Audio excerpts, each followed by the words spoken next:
Good morning. Welcome to Time in His Word. Malachi, 3rd chapter. That's towards the end of the Old Testament before you get to the book of Matthew. At the top of this chapter, I have written robbing God with a big question mark. This chapter focuses on giving of tithes to the storehouse, as it calls it. I think of this verse, this passage often. And I think of it in the sense that some people pay our tithe to the church like you should, but then they don't do any more. It's kind of like they threw money at a problem. You know, Congress throws money at a problem thinking they fixed the problem. It's the same way with some people with tithes. They give their money to the church so the church can operate and such. But when it comes time to give of their time to do something, they are all of a sudden too busy. They don't have the time. They're going to be, they make up excuses not to give of their time. And I've had a big discussion a number of times with a former pastor about time and serving of time, serving.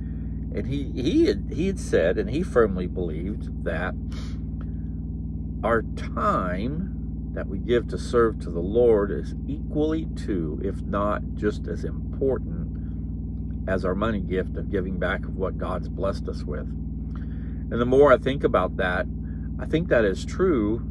And for these reasons, it's easy to give your offering to the church and then not think no more about it, but then nothing gets done.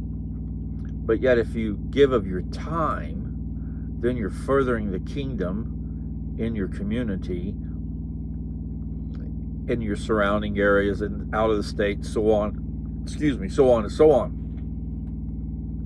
So that's why I think giving of our time, as the former pastor explained to me, and I've really thought a lot about it, and I agree with his analysis, that it's just as important to give of our time to the church to help the church grow in our community as it is of giving money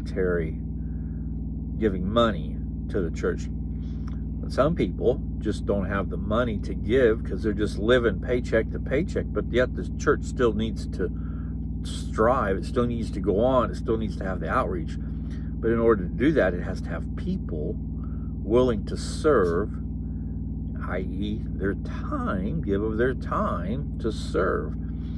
So I'm going to read a few verses here. It says, "From the days of your fathers, you have turned aside from my statutes and have not kept them. Return to me, and I will return to you, says the Lord of hosts. But you say, how shall we return?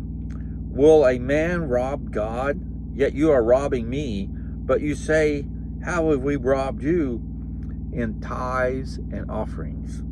You are cursed with a curse, for you're robbing me, the whole nation of you." And then verse 10, this verse 10 is the one I like. This is the one I focus on. This is the one I think a lot about. And this is the one I think, while it says brings tithes to the storehouse, and we can think of that as bringing our offering to the church every week. But think of it as bringing your time to the church to share, to use, for the church to use to further, there's all kinds of things in the church the church needs volunteers for, but people are not willing to give of their time. Verse 10 says this, "Bring the whole tithe into the storehouse, so that there may be food in my house. Test me now in this, says the Lord of hosts, if I will not open for you the windows of heaven and pour out for you a blessing until it overflows." I do not think that the more money you give, the more money you're going to get in the form of blessings. I don't think that at all. I don't think that what this verse implies by tithes and offerings. But I do believe that the more of your time that you give to serve the Lord the more blessings you're going to receive in, not money things, but things in life.